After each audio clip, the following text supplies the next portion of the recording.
Hello everyone, welcome to Weather English. I'm 지영 and thank you all for joining the show. 안녕하세요, 최지영입니다. Weather English를 함께하고 있는 여러분 환영합니다. 우리 지난주에는 지긋지긋한 알러지에 대해서 살펴봤었는데 꽃가루 날릴 때 재채기 하시면서 영어로 이유 말해보셨나요? 그렇다면 very good. 자, 우리 한 문장만 복습해 볼게요. 난 땅콩 알러지가 있어 라고 말해볼까요? 오케이. 두 가지로 표현 가능하죠? I have peanut allergy 또는 I'm allergic to peanuts. 이렇게 두 문장 모두 완벽하게 아주 좋습니다. 그럼 오늘도 이렇게 쓸모있는 표현들 공부해 볼까요?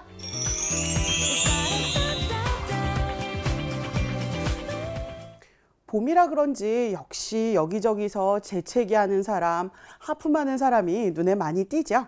미리 정리한 적이 있어서 잘 기억하고 있는 알러지나 spring fever, 꼭 춘곤증이 아니어도 재채기나 하품을 자주 하는 사람은 어디에나 늘 있기 마련이죠. 물론 본인이 바로 그 사람일 수도 있겠지만 말이에요. 오늘은 이 재채기, 하품 또는 딸꾹질에 대한 뒷이야기를 정리해 볼 건데요. 뒷이야기는 뭐냐고요? superstition, 바로 미신이라고 불리는 것들이죠. 과학적인 설명은 없지만 사람들이 하는 이야기들, 대부분 믿고 있는 얘기죠. 자, 일단 재채기에 대한 얘기를 먼저 해보죠. 먼지 때문이나 알러지 때문이나 혹은 감기 기운이 있어서 재채기를 누군가 했다면 옆에 있는 사람이 뭐라고 말해주는지 혹시 아세요? 저리 가 하신다고요? 에이, 그러지 마시고요. 축복을 내려주세요. 영어를 하는 사람들은 누군가 재채기를 하면 옆에서 축복을 내려준답니다. 자세히 설명드릴게요. 예전에 사람들은 재채기를 하면 그 재채기와 함께 그 사람의 영혼이 몸을 빠져나간다고 생각했대요. 그래서 영혼이 빠져나가는 것을 막으려고 혹은 그 사람을 보호해주기 위해서 신에게 축복을 빌었던 거죠. 뭐라고 하냐면 God bless you 혹은 더 간단하게 bless you 라고 말하면 돼요. 물론 축복을 받았으니까 재채기를 했던 사람은 고맙다라고 감사의 표현을 해야겠죠. Thank you 라고 아주 간단하죠. 이제는 누군가가 옆에서 재채기를 하면 bless you 라고 축복을 빌어주고 재채기를 마친 사람은 감사의 인사로 Thank you 라고 하시면 된다는 거 잘 기억해 두세요. 이번에는 spring fever, 춘곤증. 뭐 꼭 그렇지 않더라도 졸릴 때 혹은 황사가 심하다고 환기를 안 하시면 실내에 산소가 부족해서 우리 하품을 하게 되겠죠. 하품은 영어로 yawning이라고 하는 건 이미 잘 아실 테고요. 그런데 하품을 할 때는 보통 예의를 갖추기 위해 입을 가리고 하품을 하게 되죠. 아, 그냥 하신다고요? 하품을 할 때 입을 가리지 않으면 예의에 어긋난다고 생각되어지기도 하지만 예전부터 사람들은 하품을 할 때 입이 크게 열리면 그 크게 열린 입을 통해서 악한 영혼들이 몸으로 들어갈 수 있다고 생각했대요. 그러니까 당연히 하품할 때는 입을 가려야 하는 거겠죠. 영어 문장으로 만들어 볼까요?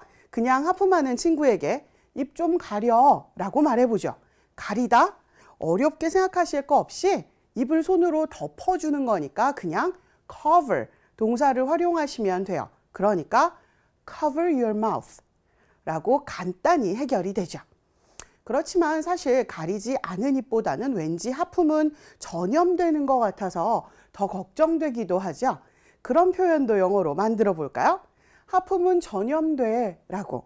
실제로 전염성의 라는 뜻의 infectious, contagious 같은 단어를 이용하셔서 yawning is infectious 또는 yawning is contagious 라고 말할 수도 있고 더 간단한 단어로 문장을 완성할 수도 있어요.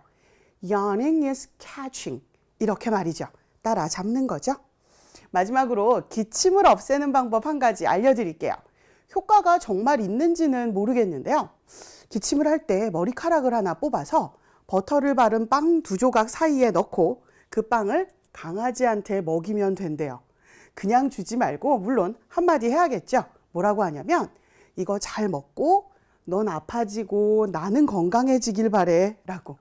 효과가 없을 것처럼 들리기도 하고 강아지한테 좀 잔인한 거 아닌가 싶기도 하죠. 그래도 이 주문을 영어로 만들어 볼게요. 잘 먹어, eat well. 넌 아프고 난 건강해지길 바래. 바라는 기원은 may를 이용하면 되니까 건강한이란 단어 여러 가지가 떠오르지만 sound라는 단어를 써볼게요. 그러니까 may you be sick and I be sound. 이렇게 붙여서 해볼까요? 너 잘 먹고 넌 아파지고 난 건강해지길 바래. Eat well. May you be sick and I be sound.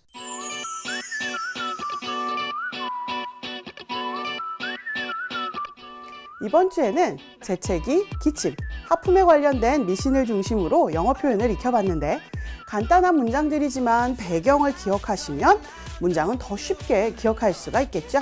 그럼 저는 다음 주에도 이렇게 간단하고 재미있는 내용으로 다시 찾아오겠습니다.